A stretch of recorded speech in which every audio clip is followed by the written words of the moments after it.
Okay, good morning to everyone. We are going to start this special session with Professor Luis Simón from the Vrije Universiteit of Brussels. Many thanks, Luis, for being with us. So this is a special class in the context of our course, but also is let's say sponsor and frame thanks to the BACES, the Barcelona Center for European Studies, and also is part of the Utopia learning community Europe in the world. That is a very interesting project together with 5 universities, Pompeu Fabra being one of these, then the University of Brussels, Cergy Paris Université, the University of Gothenburg, the University of Ljubljana, and the University of Warwick. So we have among us some students from this university that will be attending our session. So basically, thanks for being here, Francesco. If you want to introduce a little bit the bases and Professor Simón, and then we'll start with the session. Definitely. Thanks. Okay. Good morning, everyone. Welcome to this session. My name is Francesco Camonita, and I'm a researcher at BACES, at the Barcelona Center for European Studies, but I also work in the Jean Monnet Chair in European Governance. I'm here representing, let's say, a little bit the institution and this kind of event that we are sponsoring. As a matter of fact, this activity specifically, this seminar, is part of collaboration between, Professor Noferini's module, the Utopia Consortium, and at the same time, the Barcelona Center for European Studies and the Jean Monnet Chair in European Governance, EUGov. Both of them are Jean Monnet actions. They're funded by the Erasmus Plus program, and these allow us to develop, let's say, a kind of program concerning teaching, research, and dissemination activities. So they give us the potential to organize further lectures or courses and other activities and debates for you, the students, This is what we did today. It was part of organizing this session for today. So we are really pleased to have here with us Dr. Luis Simón, who's going to talk about the future, the military future, and the common security and defense policy of the European Union. And let's see what about this policy. So we think that Luis Simón is perfect for this talk, actually, because if you allow me to introduce a little bit more about him, he's actually senior analyst and director of the Elcano, Real Instituto Elcano, the Elcano Royal Institute, of the offices in Brussels. And at the same time, he's also research professor of international relations at the Free University of Brussels, Belgium. Previously, in terms of education, Professor Simón holds a PhD in international relations from the University of London, but he also has a master's in European studies from Sciences Po Paris. At the same time, we know he has a long and established trajectory. He's been a visiting fellow in several foreign universities, like, for example, Johns Hopkins, the Columbia University, the Fondation pour la Recherche Stratégique, and even the EU Institute for Security Studies. His main research areas cover strategic and international relations, and he's also been notoriously published in a lot of international journals, for example, the International Affairs or the International Spectator journals. So, without further ado, I'll be pleased to leave the floor to Professor Simón. The way we are going to do this is that Professor Simón is going to give you a presentation on the topic that will be around 45 minutes. After that, we will proceed to the question time. So the students will have the opportunity to actually comment and make the questions. You are free to switch on your mics. You are free to just write them on the chat, and we can relay them to Professor Simón. I mean, it's up to you, as long as we can all have a really nice and productive conversation regarding the topics of our talk today. So thank you very much, Luis, for being here with us today. I'll leave you the floor, and we can start this activity. Thank you, Francesco and Andrea. Thank you both for the invite and for the kind introduction. Let me just quickly see if I can share, sort of put up the slides. Yes, it should be working now. Yeah. So yeah, as thanks again for the kind introduction. As Francesco was saying, I'm Luis Simón. I'm a professor and director, actually, of a new center that was established at the Free University of Brussels on security, diplomacy, and strategy. And I specialize on European security and defense policy, transatlantic relations, U.S. grand strategy, and now I'm following quite actively the whole question of Sino-American competition and what it means for Europe. So happy to talk about that later on if you're interested. But today, as Francesco was saying, I'm going to talk about European defense policy. I've sort of titled the lecture Looking Back and Looking Forward, because even though I'd like to focus on current events and future challenges as much as possible, I thought it'd be good to get at least a little bit of historical context as well. To sort of frame the discussion. Now, before starting, just a very small clarification. And I understand that you're all well sort of versed in all things European integration. So you're probably quite acquainted with CFSP and with the institutional mechanics of the European Union. Just to say that CSDP, the Common Security and Defense Policy, which is something that which is what we're gonna be talking about today, is part of the Common Foreign and Security Policy of CFSP, and that means that it is subordinated to it. And this is relevant because it's an arrangement that is specific to the European Union. For most states or for most international actors, foreign policy and security and defense policy are organically separated, right? If you look at the United States, for instance, the Pentagon and the State Department are politically and financially independent. They report to the White House directly. The Pentagon doesn't need to go through the State Department to report to the White House. That's not the case for the European Union, where the treaty actually makes it very clear that security and defense is an instrument of foreign policy. And the reason for that, and I'll zoom into that discussion later on, is that CSDP, even though it has the word defense in it, is actually confined to crisis management and doesn't really cover defense, with some small exceptions.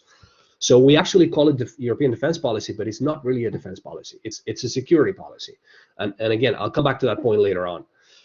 Now, before getting the ball rolling, just a couple of words on the structure of the lecture. I'm going to start by very briefly introducing the main initiatives of European security and defense cooperation during the Cold War, just the main ones. I'll go over them very quickly, and then I'll zoom in on the evolution of European cooperation in security and defense policy after the end of the Cold War, and then dwell on the birth and development of CSDP. And after that, I want to end on with some reflections on the concept of European strategic autonomy and how it relates to CSDP and future challenges. As Francesco was saying, I'll do this in about 45 minutes or so, and then after that, I don't know if you usually take a break, or otherwise we get straight into a discussion, whatever is customary here. And by the way, during the discussion, you should just feel free to broaden the scope beyond CSDP and talk about other questions related to the future of the transatlantic relationship, US-China competition, what it means for Europe, and so on. All right, so let me get started. Just trying to switch the slide. Yeah, there you go. All right, so throughout the Cold War period, as you know, the European community became a key political and economic referent in Western Europe. However, as you also might know, the European integration process was primarily confined to economics, right? That does not mean that Western European countries did not cooperate on security and defense policy. They did that, but mainly through NATO, in a transatlantic framework that also included the United States and Canada and Turkey. But today, I want to talk primarily about security and defense policy cooperation from a European perspective, and most in an EU context, but not only, because despite the undisputable centrality of NATO during the Cold War, Western Europeans never actually gave up their quest for their own strategic space, so somewhat autonomous or partly autonomous from the United States in the NATO framework. I would argue that the main attempts to institutionalize cooperation in security and defense during the Cold War in a European context include the European Defense Community, which I'm sure you've all heard about, in the early 1950s, and the Western European Union, or WEU, which is an institution that actually managed to survive the entire Cold War period. Just let me tell you a couple of things about each one of them very, very quickly.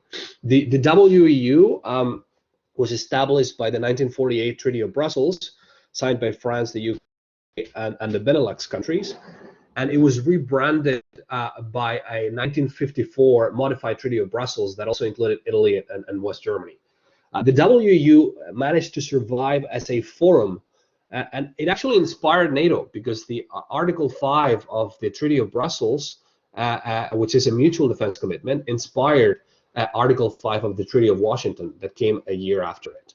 And that is the bedrock of mutual defense in NATO. The WEU managed to survive as a forum where Western Europeans could discuss security and defense issues throughout the Cold War without the United States around the table. And although most of its components had been integrated into the European Union after the launch of CSDP in 1999, the WEU was not officially disbanded until 2011, so just a few years ago, 10 years ago. However, and even though the WEU experienced several ups and downs throughout its lifetime during the Cold War and beyond, it never quite managed to emancipate from NATO and get rid of this image of a talking shop, right? That basically provided Europeans with a venue to engage in signaling vis-a-vis the United States. Now, a couple of words on the European Defense Community. The project for a European Defense Community, which, as you know, was one of the main sort of landmark initiatives in the context of the European integration process, because there is this narrative that European integration process is meant to work its way up to defense. It's actually not quite true. It was meant to start from defense policy through the European Defense Community project. The European Defense Community project was sort of tabled in 1950 by French Prime Minister René Pleven, and the goal was to set up a pan-European defense force that would provide a framework for West German rearmament after World War II. But that the proposal for a European Defense Community failed. It was shut down by the French Parliament itself, actually. I think we need to understand there's a lot of literature on why it failed and the 3 or 4 years of negotiations around the proposal. We need to understand that in the early post-war period, Europe was still economically devastated and politically very unstable, and there was still an important degree of animosity between the different European countries, in particular France and Germany, right? Against that sort of backdrop, there was a feeling in Paris at the time that a pan-European defense union was a step too fast at that time. So even though it was proposed by a French prime minister, it was the French National Assembly that killed the proposal for a European defense community in 1954, 4 years after it was proposed. So to just very quickly sum up, give you some sort of situational awareness, during the Cold War, we had one failed attempt to institutionalize European security and defense cooperation, the European Defense Community in 1954. There were others, but they were more modest, like the Fouché plans in the early 1960s, which we don't have to get into. And one semi-failed attempt, i.e. the Western European Union, that even though it survived as an institution, it had a very limited impact on European defense policy. But as I was saying, it was in NATO, in a transatlantic framework, where really serious and meaningful defense cooperation among Europeans took place, only that the United States was also around the table. Okay, now just quickly, let's turn to the evolution of European defense cooperation after the Cold War.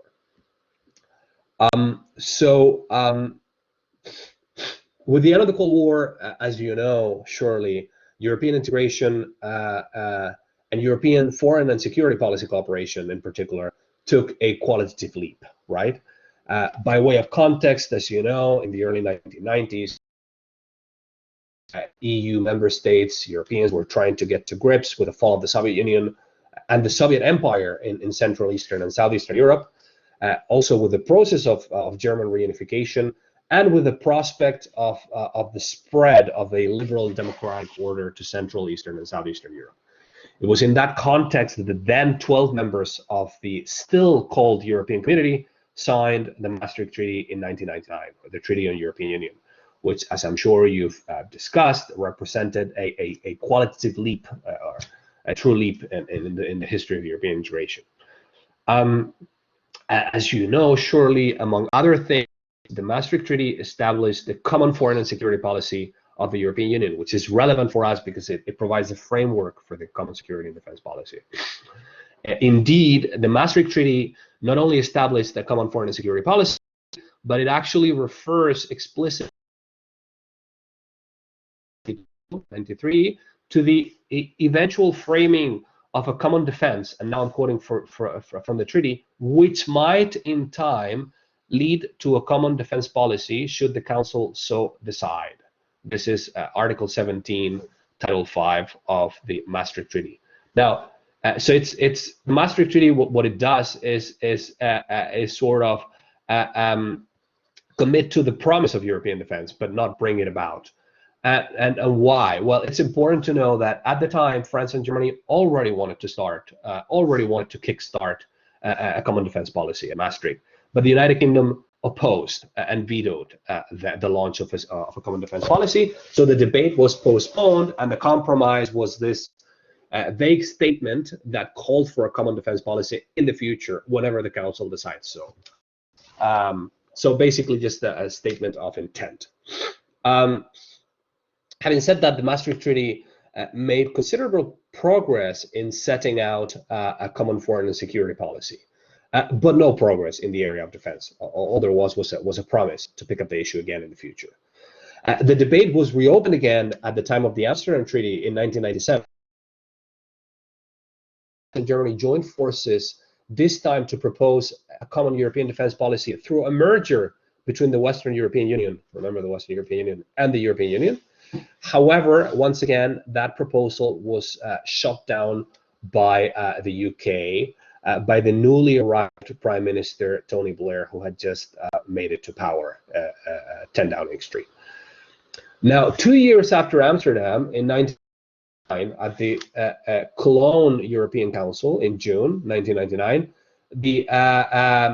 we finally saw European leaders set in motion a common defense policy, back then called ESDP, or European Security and Defense Policy, which is the same as CSDP. Up until this was quite significant, because up until then, up until 1999, defense had been off limits. It remained the only policy area immune from EU influence, and that changed in 1999. Now, what the then 15 heads of government and state of the EU did was embrace the conclusions that had been reached bilaterally by the British and the French 6 months earlier at a summit in Saint-Malo in northern France, in which they agreed, and I'm quoting here from the Saint-Malo Declaration, that the EU should have the capacity for autonomous action backed up by credible military forces, the means to decide to use them, and a readiness to do so in order to respond to international crises. So this is very relevant because it's about crises outside the EU territory. So it's about projecting stability outside of the European Union. It's not about defense or deterrence. This is very relevant. So the British and the French cooked up this declaration bilaterally and then hoped that that would be sort of taken up by the other member states, which is what indeed happened. It so happened that it was Germany actually who held the rotating presidency of the European Council, played an important role in granting this bilateral Saint-Malo declaration between the French and the British with pan-EU blessing, if you will, and with a few minor tweaks. In particular, the Germans insisted that the EU's common security and defense policy should focus on conflict prevention and should abide by the principles of the UN Charter. So giving the UN a sort of veto over or a sort of oversight, indirectly speaking at least, into EU military operations, right? And that made it easier to bring neutral countries that were members of the EU around the idea of a security and defense policy, in particular the Swedes, the Finnish, and the Irish, right, and the Austrians. Sorry. So that would be the focus of the newly created common security and defense policy, right? It would be external crisis management and conflict prevention. But what would it be for, more concretely speaking? Well, the framework for the common security and defense policy is laid out by the Cologne presidency conclusions that point to the Petersberg Tasks that had been previously developed in the WEU framework as the frame of reference for ESDP. These include, and you can see them on the slide, humanitarian and rescue tasks, peacekeeping tasks, and tasks of combat forces in crisis management, in peacemaking. So they go from low end in terms of military intensity to higher end, which is tasks of combat forces in crisis management, including peacemaking. All right. Now, so that sort of sets the context for the launch of CSDP. Now, the second major push in the area of European security and defense policy comes in 2003, in the context of the negotiations over an EU constitutional treaty, and in the context of the Iraq War that created a number of clashes within the EU and between European countries and the United States. Now, of the many developments that took place in the area of European security policy cooperation between 2003 and 2004, three, I would argue, are particularly important. First is the launch of the first CSDP operations. The first CSDP civilian operation was launched in January 2003 in Bosnia, and the first military operation was launched also in 2003 in Macedonia. Second development is the setup of a European Defense Agency in Brussels in 2004, and the third relevant development is the creation of the EU battle groups, which is an embryo of an EU force package to sort of substantiate the common security. Then another relevant factor, which is the adoption of the European security strategy in December 2003, but that transcends the security and defense policy. So it's very quickly on each one of those developments. Missions, 2003 is the year when CSDP moves from theory to practice, to concrete reality, right? So its first operations, and ever since, more than 30 operations, probably even more than 40, I must say that I've lost count, have been launched in different countries, both civilian, military, and hybrid, civ-mil. Then, as I was saying, the European Defense Agency, very relevant, in February 2003. And again, it's the French and the British who agree bilaterally to set up a European Defense Agency, which is eventually set up, is agreed in 2003, but it's eventually stood up in 2004. And the objective of the EDA is to support the member states in their effort to improve defense capabilities. So basically to come up with capability development programs in support of CSDP's objectives and eventual missions. Now, another milestone is, again, in a bilateral summit between the British and the French. So the British actually have played a key role in the development of the common security and defense policy, contrary to conventional wisdom. It was the British and the French who bilaterally agreed to this battle group concept, through which the EU, they argue that the EU should have a rapid reaction force that allows it to respond at short notice to a crisis within 15 days. And that calls for a package of some 1,500, so 1,500 land forces personnel that should be on standby and always ready to deploy should the Council decide so in response to a crisis. Now, that force package of 1,500 land forces can be provided by a single EU member state or by a combination of member states. So again, since 2006, 2007, which is when the when the concept becomes operational of battle groups after years of negotiations on the details, the EU has had every 6 months a member state has sort of earmarked one battle group for EU purposes, although they have never been used. But we can get into that question later on. So, to sum up, quite a few developments in 2003 in the area of CSDP. Now, then you have the Lisbon Treaty in 2007 that brings also quite a few advancements in the area of foreign policy in particular, a bit less so in the area of security and defense. When it comes to defense, the main highlights are the expansion of the Petersberg Tasks to include post-conflict stabilization and the fight against terrorism.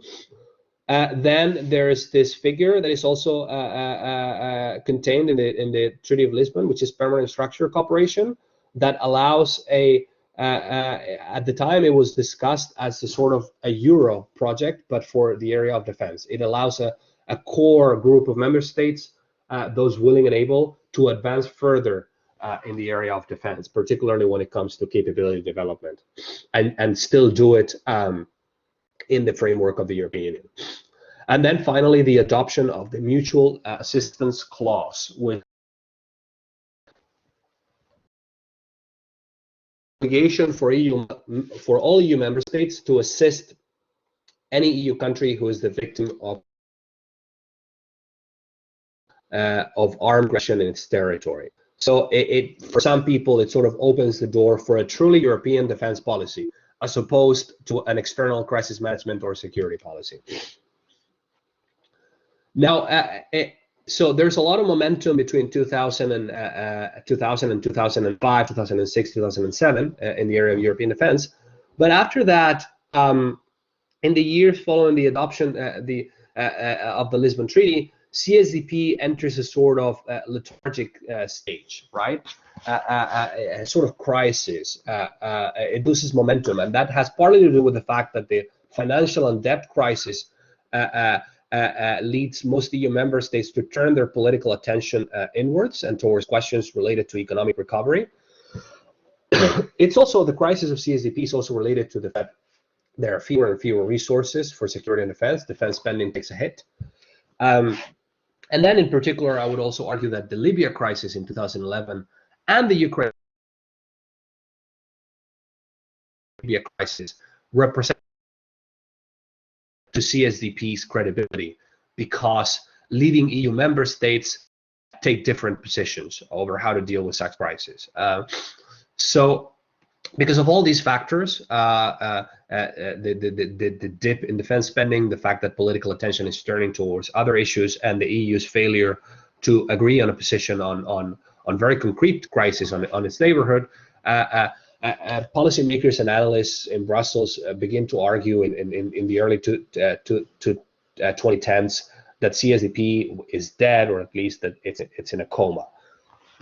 However, the progressive recovery, economically speaking, from 2012, 2013, 2014, begins to shift attention again towards foreign policy and towards security and defense cooperation. In this regard, there's a relevant European Council in December 2013, in which the heads of state and government of the EU call for a strengthening of European defense policy and a revival of European defense. And in particular, they finger on the need to strengthen the European defense market, which sort of opens the door for European defense cooperation in the area of industry, and I will come back to this later, also opens the Commission to the European defense policy. Now, this sort of revival, if you will, of European defense cooperation,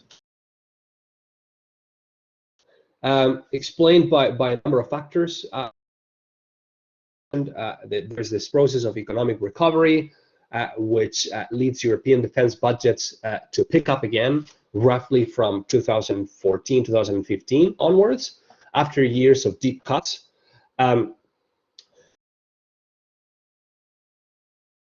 Money, after years of cuts. Therefore, that collaboration offers a path to acquire certain capabilities that are very expensive to acquire on your own.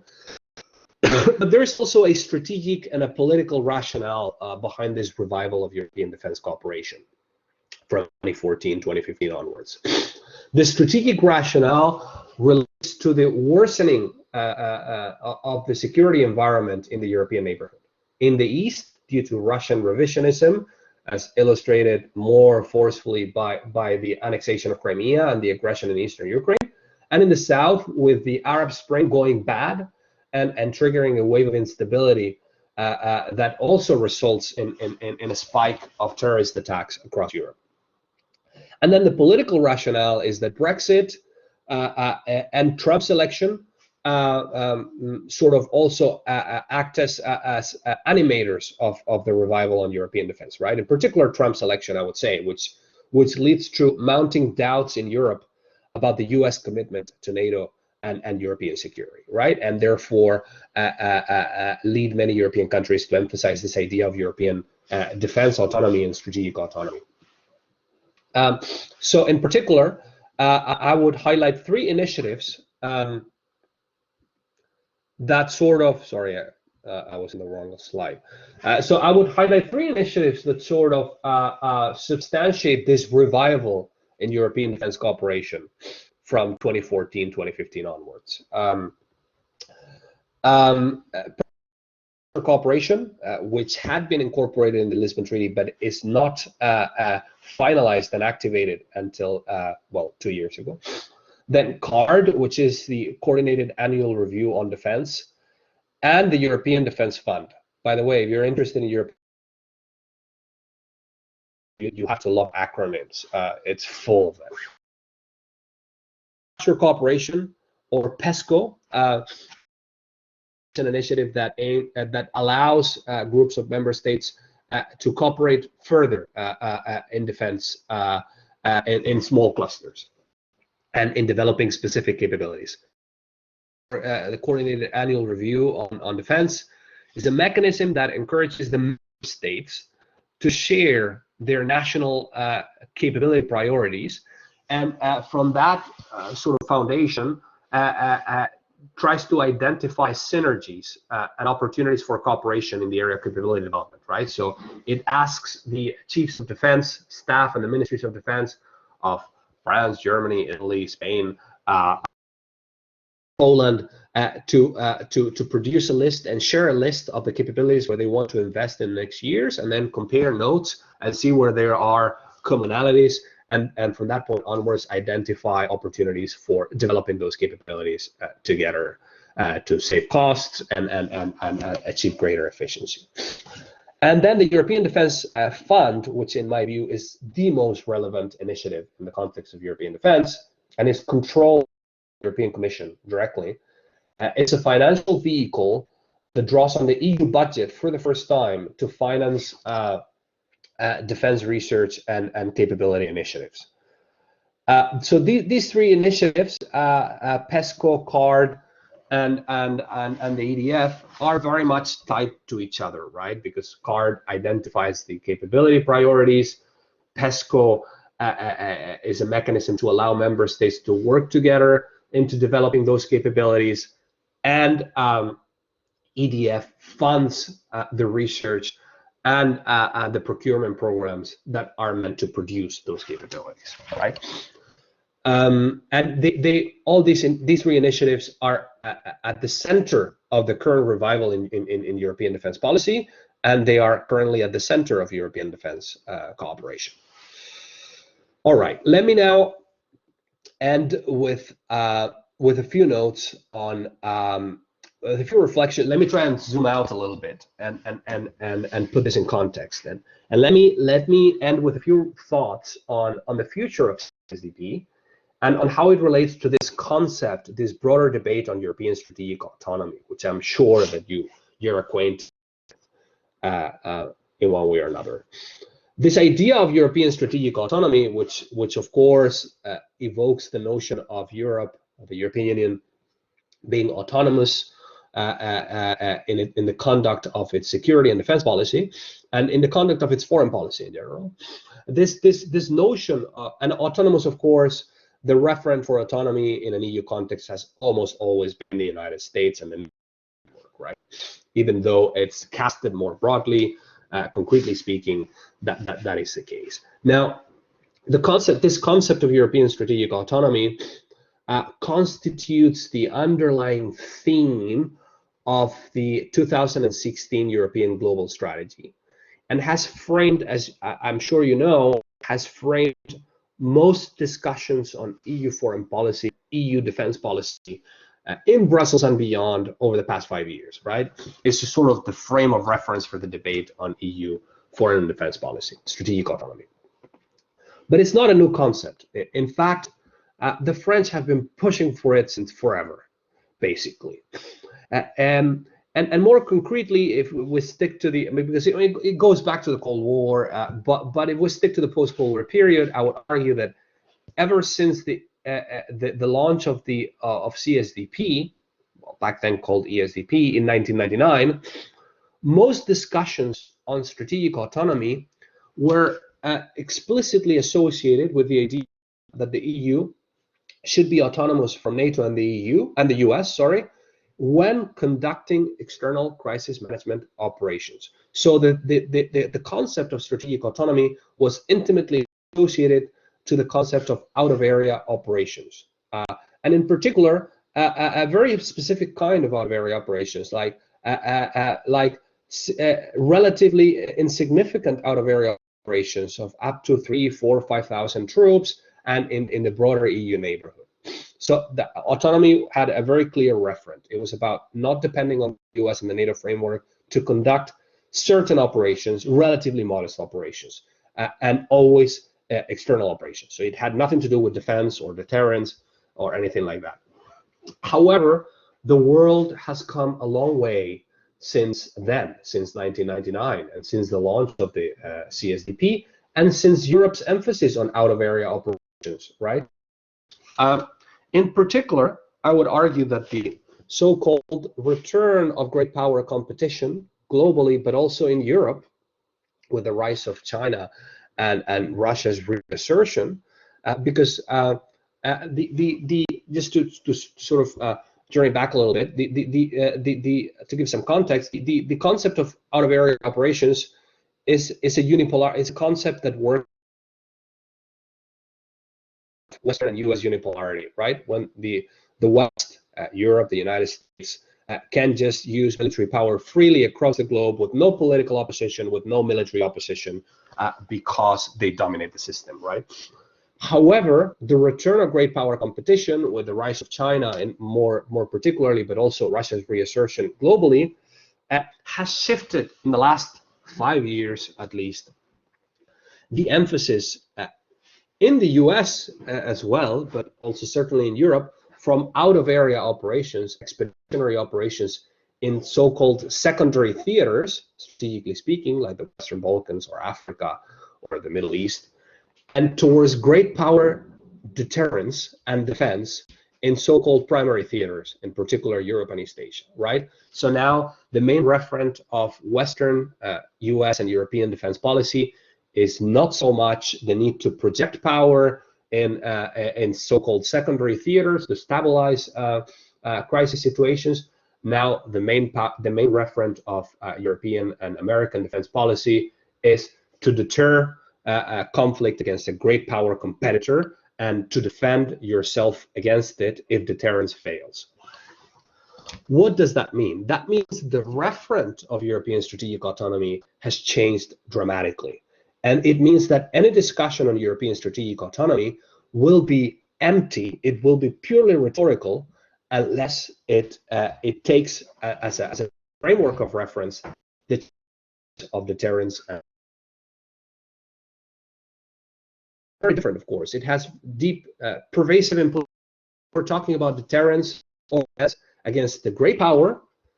The sort of capabilities that you need and the sorts of structure that you need are very different from what you need to project troops to a low intensity scenario in somewhere in Africa. right? And in particular, if you're talking about defense great power context, the nuclear question immediately comes up, right? Because even though deterrence and defense are not only about nuclear, you can only deter a great power like Russia in particular, to get more concrete, or have a credible defense against Russia, if you are able to match its potential moves at every step along the so-called escalation ladder, from so-called hybrid acts of warfare at the low end through conventional at the intermediate scale, if you will, all the way up to nuclear. Deterrence cannot be compartmentalized. If the other side knows that it has more cards than you do and that it can escalate, then it can kick you out of the escalation competition fairly easily, right?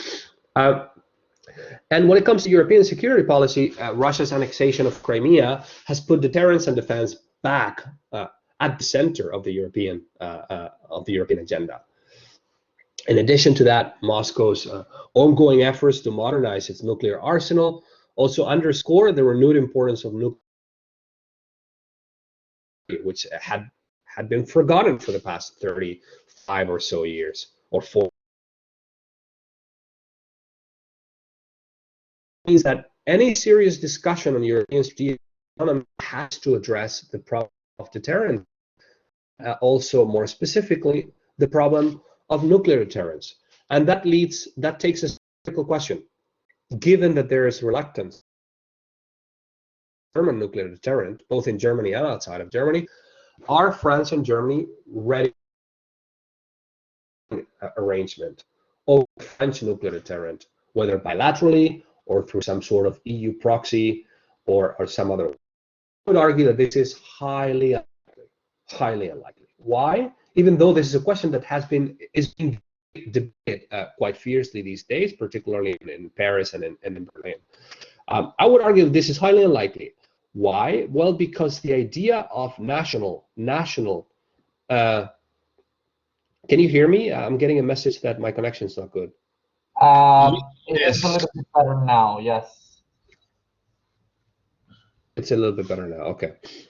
So I was saying that this is unlikely because the idea of national strategic autonomy is embedded in France's political DNA, and that an independent national nuclear deterrent is the jewel of the French autonomy crown, if you will.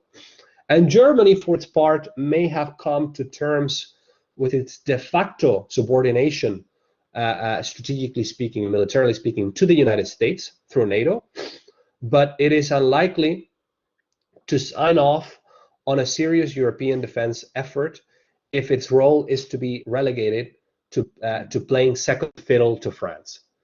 That red line was actually already set by former West German Chancellor Willy Brandt during the Cold War. He said at the time that any serious European defense scheme independent from NATO should require should integrate Germany in the decision-making over the French nuclear deterrent, and insisted that Germany's role could not be restricted to infantry tasks. Now, ultimately, the debate over European, and I'm wrapping up, the debate over European strategic autonomy forces Europeans to grapple with such questions as the deterrent, or for that matter, for European technological and industrial champions that are able to compete with American or Chinese champions, which is an issue that is considered by many as a more important barometer of strategic autonomy in an era of big data and artificial intelligence. So the key question is, will Europeans accept to yield Europe's nuclear or technological command to any given European country? If yes, which one? And if not, are European states ready to accept their into a European beginning of the European integration process? The answer to that question of whether they're ready to accept be dissolved into a European superstate, the answer to that question has for more than 7 decades been perhaps in the future, but not now. Time has passed, but the answer remains unchanged. Perhaps in the future, but not just yet. Now, so I would argue to wrap up that insofar as autonomy is a relative concept, Europeans will do well to continue to pursue cooperation economically and in terms of security to reduce their dependence on the United States. However, as long as they're not ready to sign off onto a European state, then I'm afraid that their strategic relationship with the United States and the framework of the transatlantic relationship remains for them the only realistic path, particularly in an era of renewed great power competition. I'll leave it at that, Francesco. Thank you. Thank you very much there. Thank you. Thank you.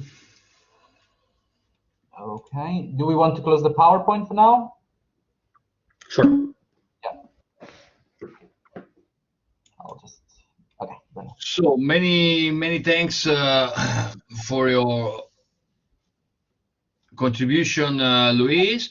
Now we have at least more than 20 minutes for setting the debate. To me, I would give the floor to some question from the audience. If okay, we can manage this way. You can use exactly, and then we will moderate. So, Francesco, you want to do it? Yeah, that's okay. I'm trying to look at the participants now, and I can see, I think that Fotis raised his hand. Fotis, are you there? Yes, thank you. Yeah, that's okay. I got some questions based on what we discussed. I will ask two fast questions. The first one is about in the 50s and 60s with the rise of from some European countries to create a European defense policy outside of NATO and the States. Isn't it true that only France wanted to do so? Whether the other countries were in favor of the military power of USA inside Europe, and France wanted to project its own power over the European politics by going against the state's policy? Because he said countries, whereas there was only one country. That's my first question. And the second one is about the nuclears. Isn't it also true that we have the MAD policy still in use, and that most countries are against the use of nuclear weapons because of the mutual assured destruction, and from the western side of the missile shield that NATO provides, which is up to date, and the Russians or the Chinese cannot surpass it yet? So why this, fear of nuclear war and the policies towards it? Thank you. I think we have time to answer questions individually, right, Andrea, for now? Or Luis, maybe you want to collect them? How do you want to do this? Or do you want to answer each one individually? I don't care. Whatever you do normally, I can go for these two, or I can collect one more. Whatever you prefer. By the way, should I turn on my camera? Did you turn it off, or? Yeah, if it's on, would be more friendly, as you prefer. Let's go for these first two, and then we'll go to Filippa. Okay, thanks. Okay. Yeah, thank you for that. Thank you for that, Fotis.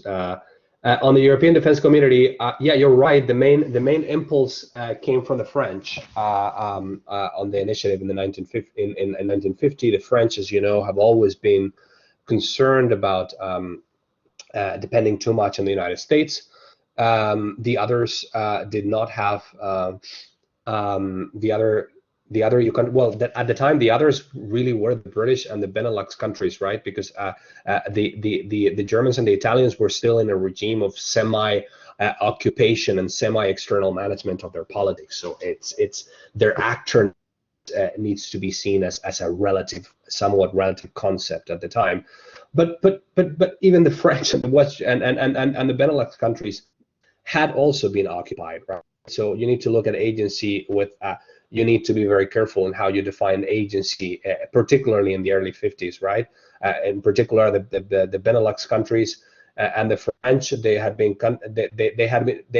swept first from east to west and then from west to east, right? So agency sort of swept off at the time. It's true that it was mainly the French who pitched the idea of the European Defense Community. As I said, it was the French Prime Minister, René Pleven, who actually pitched the idea. But they actually, between 1950 and 1954, which is the period that sort of comprises the negotiations over the EDC, the European Defense Community, the French actually managed to convince everyone. Everyone was on board. The Italians were on board, even though initially reluctant. The Benelux countries were on board, and the Germans were on board. There was a lot of back and forth because the French actually wanted to create.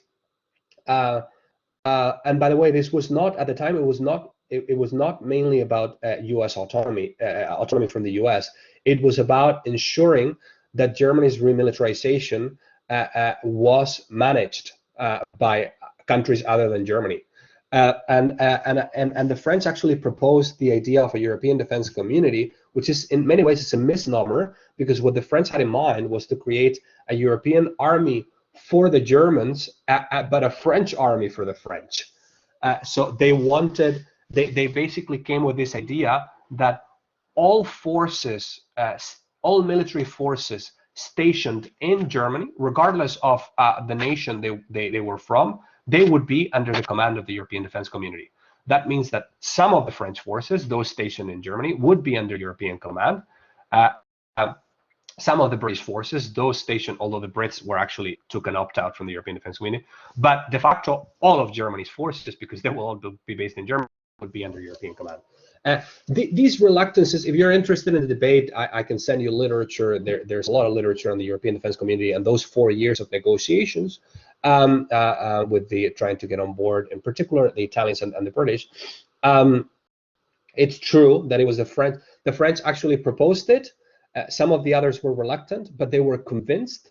And then in the end, it was actually the French who pulled the plug on the process through the National Assembly. So that was the iteration.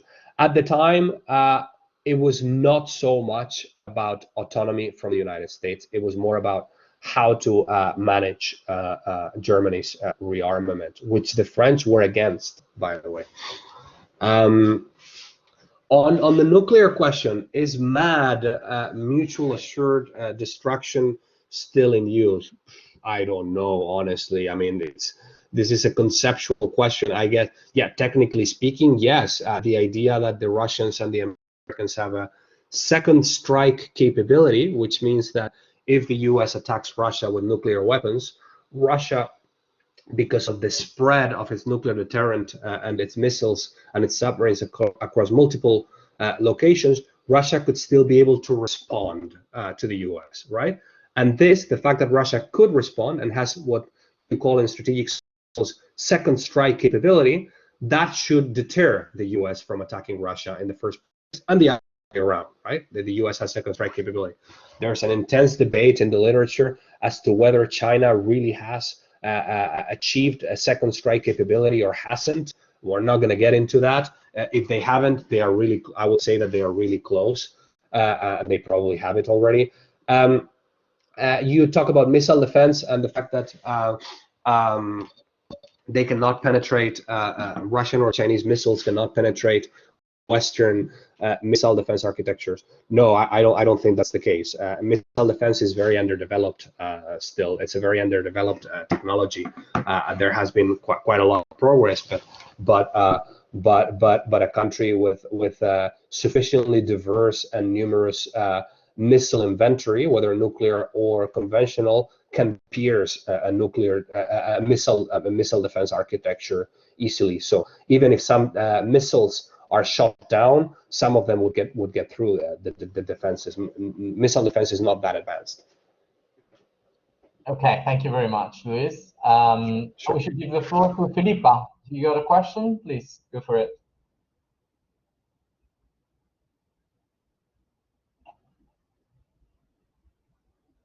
Filipa?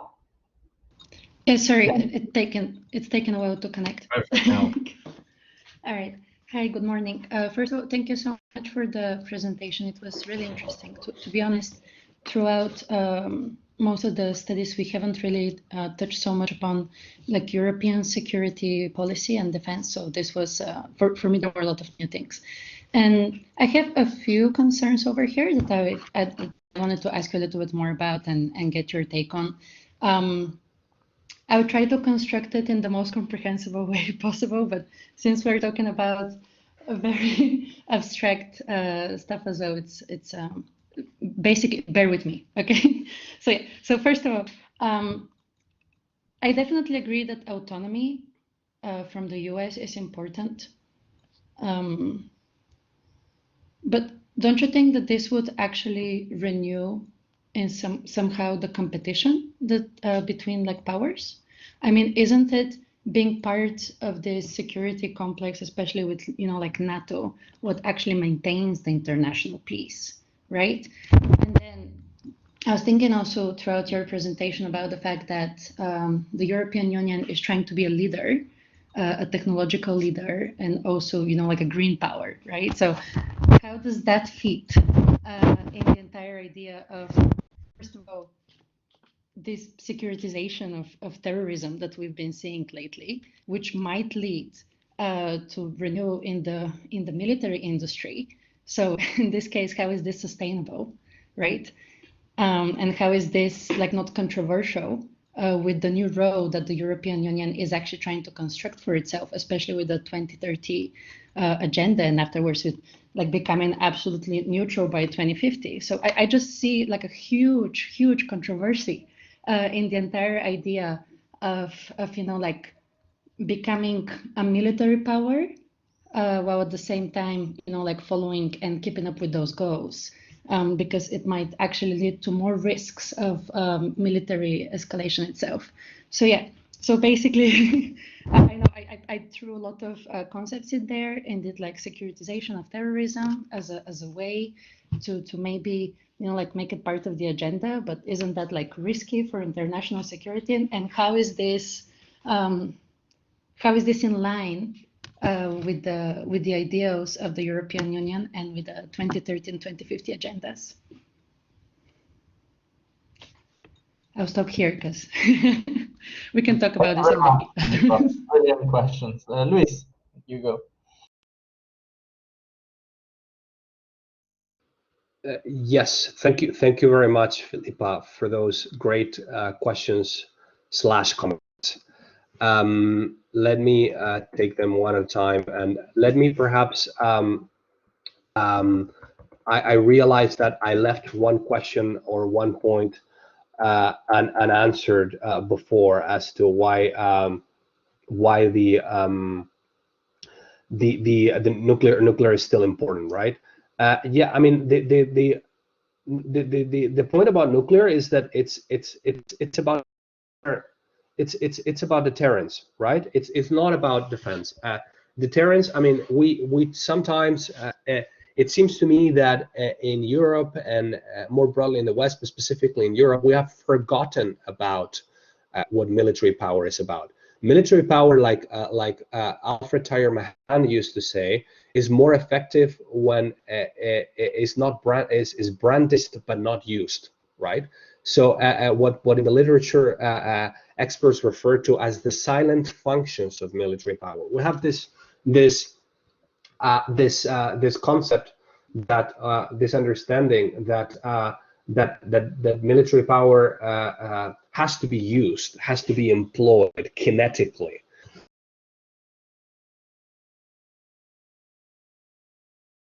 Important function of military power to deter others from using power against you, and this is the main function of nuclear weapons. Is not to be used in war. Is precisely to make sure that no one uses them on you, or that no one uses a conventional attack on you, right? So in other words, they sort of help keep the peace, right? No one thinks that Russia is going to open with a nuclear attack on Washington or on Western Europe. So from that perspective, it's very easy to caricaturize the fact that the nuclear weapons are useless, right? And that there's a lot of hype, but they're important for escalation control purposes. For instance, if you are Poland, or if you are Latvia, or if you're Lithuania, you know that the Russians are not going to make a direct move on you, because that would trigger probably a fully fledged NATO response and could end to a nuclear war, right?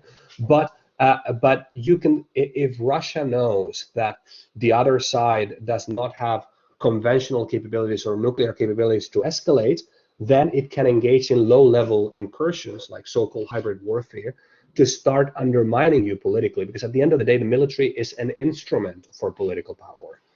So it can start lower-level tactics and techniques to undermine you politically, in the full knowledge that the other side will probably give in, because it doesn't have the power to escalate, whether to conventional or to the nuclear. So if we're talking about a renewed context of great power competition, you need to have all the instruments available, all the instruments of power available to conduct deterrence and to manage escalation properly. Now, on Filipa's questions, great questions. The first was more of a comment that about autonomy, about the risks of autonomy leading to the renewal of a security dilemma within Europe itself. This is something that we don't hear often, but you're completely right. I mean, you are completely right. I mean, the purpose of NATO was not only, in the words of Lord Aimai, who was the first Secretary General of NATO, it was not only to keep the Americans in and the Russians out, it was also to keep the Germans down. And then that sort of, that third leg, keep the Germans down, sort of evolved into keep the Europeans down, if you will, right? Dulles and then Dean Acheson spoke about the fact that the United States were interested in a politically cooperative and militarily subordinated. So this from a US perspective, and from a European perspective, you're right. Many European countries have traditionally seen the US as an external balancer, as an insurance against other European countries dominating or entering into conflict, either one of the two, right? There's this saying between European militaries back at the time that the NATO framework works well. I mean, I don't know if you know how the NATO framework works, but basically NATO has an integrated military command and control infrastructure, right? Where the member states assign a lot of troops, right? And with a very large and geographically diverse set of headquarters at different levels, right? So it's very significant, the NATO military command and control infrastructure. If you compare it to the EU, which is basically a room with a couple of computers, and NATO has lots of headquarters around Europe. And at the top, you have the Supreme Allied Commander of Europe, which is a 4-star US general, is always a US general. And at the time, Europeans used to say that we would never accept being under military command of another European country, but we will, even reluctantly, we will accept being under military command of the United States. That sort of illustrates what you're trying to convey, right? Which is that autonomy has its risks, and every time that you open the autonomy can, then the question, and European autonomy, then the real questions kick in, right? Which is autonomy to do what, and defined by whom, by which member state, right? So a lot of medium-sized and small European member states continue to look at the US. They try to do both, right? They recognize the fact that dependence on the United States needs to be mitigated, and therefore play ball with the European Union in security and defense policy. On the other hand, they also worry about the prospect of being eventually dominated by larger EU member states in an EU context. So they try to play both and conjugate both. So yes, you're right. That is, at the end of the day, that is the main obstacle to European autonomy. It's the fact that many European countries still consider that the United States plays a key role in balancing the European system. On the tech thing, yes, you're right. There are two elements to this question, right? I mean, we talked about the whole green program, and the fact that it's partly contradictory with this. Well, there's a lot of discussion these days about the greening of European defense and the European Commission pouring money into European defense programs and technologies that are that are greener, or comparatively speaking, right, or that have a low footprint in terms of emission and so on. And a lot of that has to do with new technologies, AI, digitalization, and so on and so forth. On the broader question, I think you sort of raise, your comment raises a broader question, which is that the referent of strategic autonomy, particularly in a sort of post-COVID or a COVID, I don't know if it's not premature to talk about post-COVID, but in a COVID context, the referent of strategic autonomy has actually shifted considerably over the last couple of years, and now we're seeing that supply chains, data and tech, trade are now at the center of the discussion on European strategic autonomy or sovereignty, which is now. And there, I would argue that the fact that the interface between technology, industrial policy, and trade and investment appears to be also such a critical front in US-China competition actually underscores the potential for EU autonomy, not least because the EU actually has exclusive or significant competences in many of these policy areas, as opposed to defense, right, which is in the hands of the member state. Having said that, autonomy is about being independent, and I wonder to what extent it is possible to confine autonomy to one particular policy area, or to a number of policy areas, but not others, right? Not least because great powers like the US, like China, but also Russia, tend to look for what you call in the literature issue linkage, right? Issue linkage, and in their dealings with smaller powers, right? So we've seen, for instance, the US a couple of years ago with the Trump administration, he threatened Central and Eastern European member states. He told them that if they were to pursue dealings with Huawei on 5G development, he would cut security and intelligence cooperation with them, and that actually worked, right? So even if there are policy domains that are not linked, one is about technology or industry and economics or trade, and the other is about defense. It's like with a nuclear thing, right? If you want to compete, you need to look at these things as instruments. You need to be able to look at the forest of political competition and not so much the trees of specific policy areas. Sorry, I went in a different direction, but it was an interesting point that you evoked. Perfect, really. Thank you very much, Luis. There is another question which was written, so I'll read it out for you.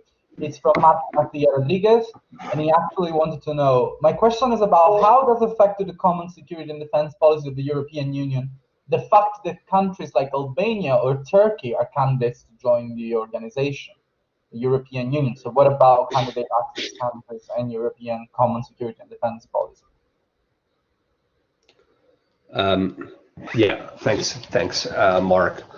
Well, I mean, so far it really hasn't. I mean, it has in the sense that countries that are identified as partners and countries that are technically on the waiting list are advanced partners, obviously, because it's the previous stage. They are given priority in terms of CSDP engagement.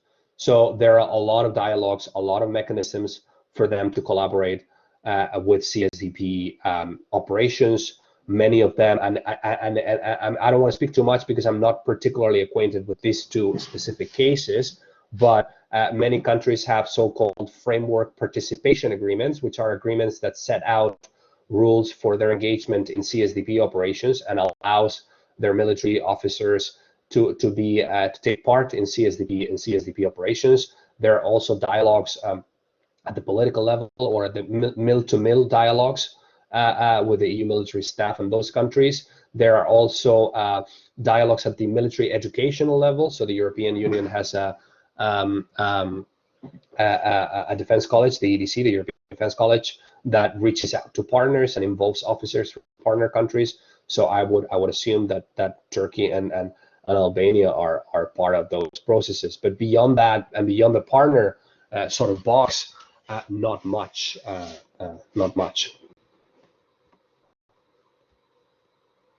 Okay, thank you very much. The next one is Natalia Garcia, so I would give her the floor. Yes. Thank you so much. Well, first of all, thank you so much for the presentation. I think it was really interesting.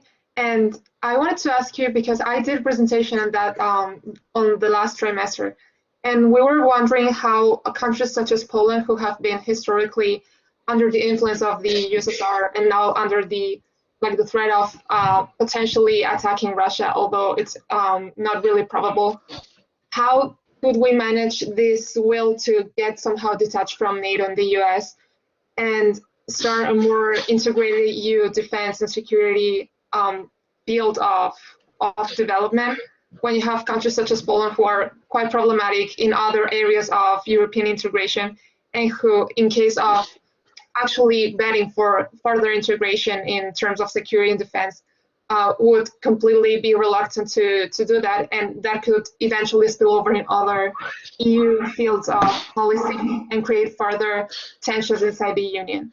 And that's the first question. And the second one, we have seen that there are many concepts of security. We have seen that in the last decade, more or less, 2 decades, terrorism and fight against it has been one of the main points, but also cybersecurity, and now with the COVID-19 pandemic, biosecurity, which is, I think it's in the charter of NATO.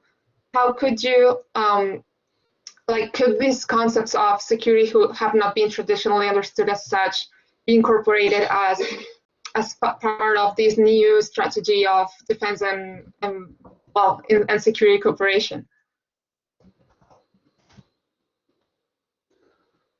Thank you, Natalia. Should I go? Yeah. Go? Yeah. Yeah. Thanks, Natalia. Good questions and comment also, I guess, the first one. I realized that I didn't pick up on the securitization of terrorism sort of point that was raised earlier by Filipa. Let me just say that terrorism is not my thing. It's not, I'm more of an expert on defense policy proper rather than the broader security agenda, so to speak. But I'll say a few things about that too. On Poland, you're right. I guess it's more of a comment, right? I mean, a couple of years ago, already 5 years ago, actually, when the Brits voted to leave the European Union, a lot of people in Brussels were saying, "Fantastic! Finally, the obstacle to the achievement of a truly European defense policy is out of the way. So now we can go for it." But what this has shown is that there were a lot of countries that were hiding behind the Brits, right? And there are a lot of other obstacles, so to speak. And Poland is not the only one. Poland and the fact that Poland sees NATO and the relationship with the US as the foundation of its security, and is therefore unlikely to bet significantly on a different framework, not least because they don't trust one bit that the Germans or the French will come to their defense, by the way. It's not just Poland, right? I mean, it's not just Poland. I mean, even you have the Dutch, who are very Atlantic. You have the Danish, who have an opt-out from European defense and are very Atlantic. You have the Swedes, who are not in NATO but have a super strong bilateral relationship with the United States. And when it comes to industry, they're much closer to American industry than they are to European industry in many ways. So it's not just, and even the Germans do not have a clear idea of where they want to go, right? They're in the middle, trying to signal support to the French autonomy program, but then also trying to reassure the Americans that the transatlantic relationship is very important to them, right? Which is what I tried to explain. So because let's not forget that Germany's grand strategy and since the end of World War II and Germany's approach to foreign policy and to defense policy, which is like we're going to focus on diplomacy, on normative power, is dependent on the U.S. security guarantee. Without the U.S. security guarantee and the U.S. having Germany covered in terms of hard defense, Germany could not have focused its foreign policy on geoeconomics and trade and other things, right? So there are many obstacles to the autonomy program. The only country who is pushing wholeheartedly for it is really France, right? I would argue. And then on the other thing, on the broadening of the security agenda, it has been very broad, actually, for the past 40 years. All security policy conversations during the past 40 years have been about the broadening of the security agenda and going beyond hard security and going beyond military and going beyond defense. It's been about the new security agenda, human security, terrorism, cyber. So I think that's very much part of the EU's agenda. It's very much part of NATO's agenda even. But now I think what we're seeing now, and that was a consequence, in many ways, that was a consequence of unipolarity, right? That that sort of led to an environment in which there were many different priorities. Before, during the Cold War, there were also other issues, but there was one main priority that sort of focused the mind and focused the policy process. And now, as we begin to talk more and more, particularly in a NATO context, less so still in an EU context, of great power competition, the referent of competing and out-competing and deterring a great power is starting to again become the main priority. So I would argue that yes, there has been a lot of emphasis on the new areas of security or the new implications of security, but we're now actually going in a little bit in the opposite direction, narrowing down a little bit again, at least in terms of priorities.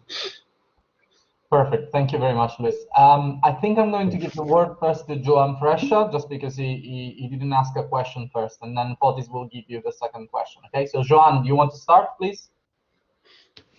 Okay, thank you. Well, what I wanted to ask is that, well, we've talked a lot about how we can use and how it is used military power as an instrument of political power.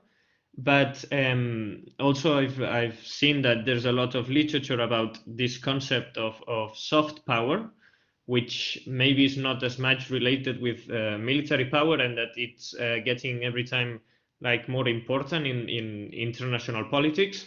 But my question would be like, how we've seen military power used as an instrument of political power, but could it be like the other way around, in the sense that can it ever, this soft power, be used as a deterrent? Because I mean, I understand that soft power is really important, and it has a lot of it comes with the legitimacy of the country, which is a really important thing in international politics. But I mean, next to a nuclear weapon, still nowadays, it seems like it's not really that much important. So I wanted to ask, like, could we ever use this some political power or some soft power, which is not strictly related with military power, as a deterrent? Thanks. Okay, thank you very much. Do you want to collect Fotis' question as well? Because I can see there's 10 too. So your call, sure. Yeah, okay. Fotis, you give your question as well, and I think we will close up with the final answers. Go for it. Yeah, okay. It's about the strategic defense. How does EU has a common strategic defense when they sell weapons to aggressors like Turkey, and let's say they don't help diplomatically states that accept this attack or threat, like Greece? Because if Europe wanted to stop somehow the aggression from Turkey, they would stop selling weapons. But as we have seen, Spain sold them some ships, France has sold them some aircrafts. I don't see the common defense policy being implemented as it should be. And why is this so? That's my question. Okay, thank you very much. Thanks. Let me take this question.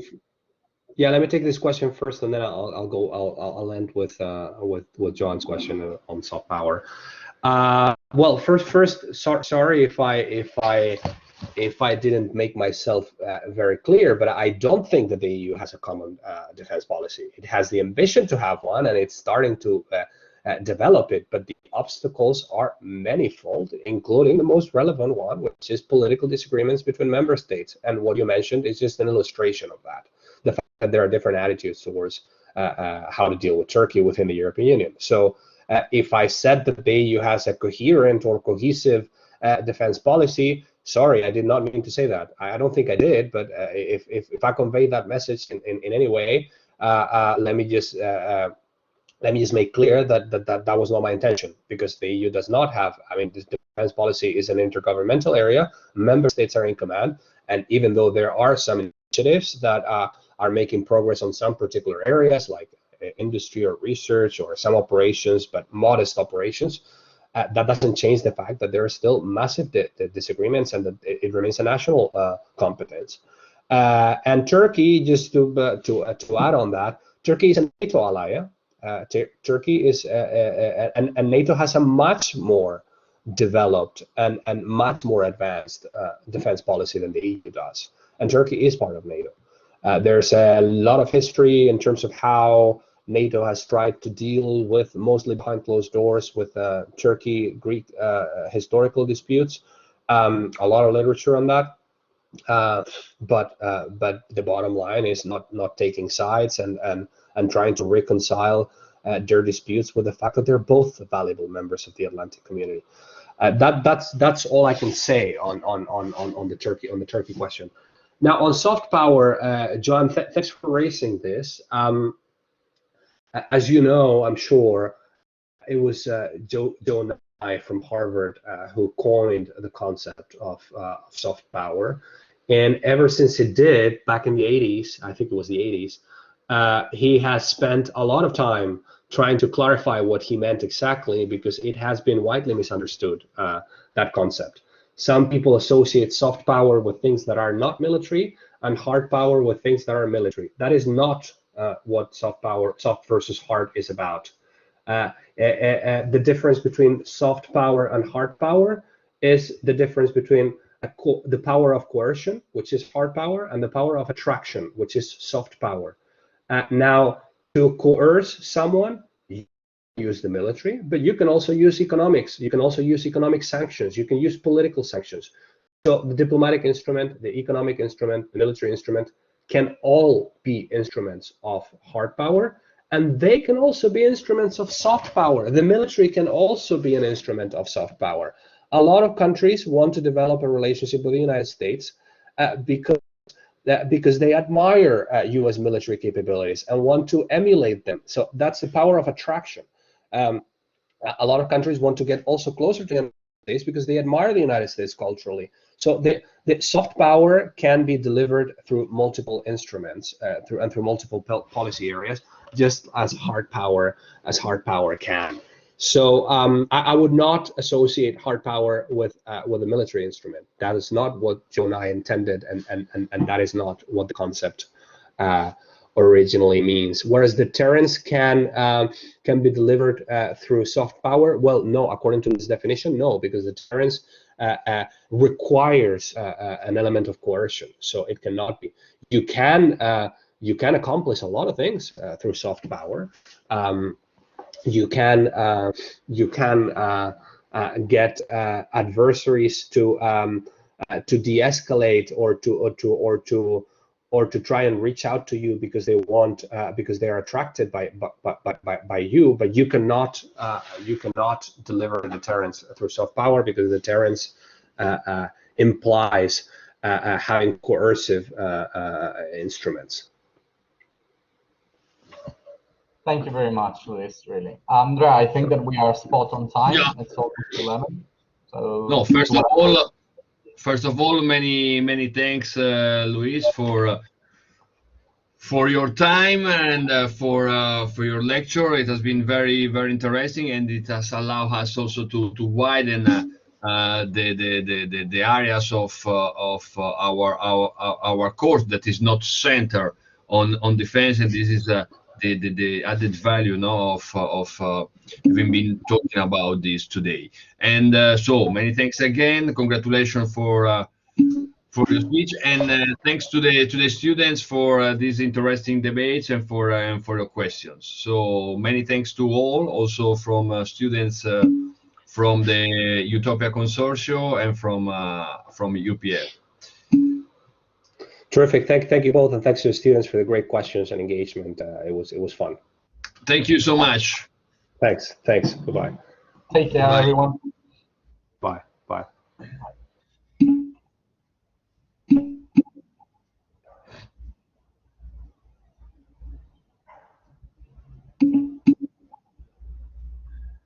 Paro la grabación en este momento.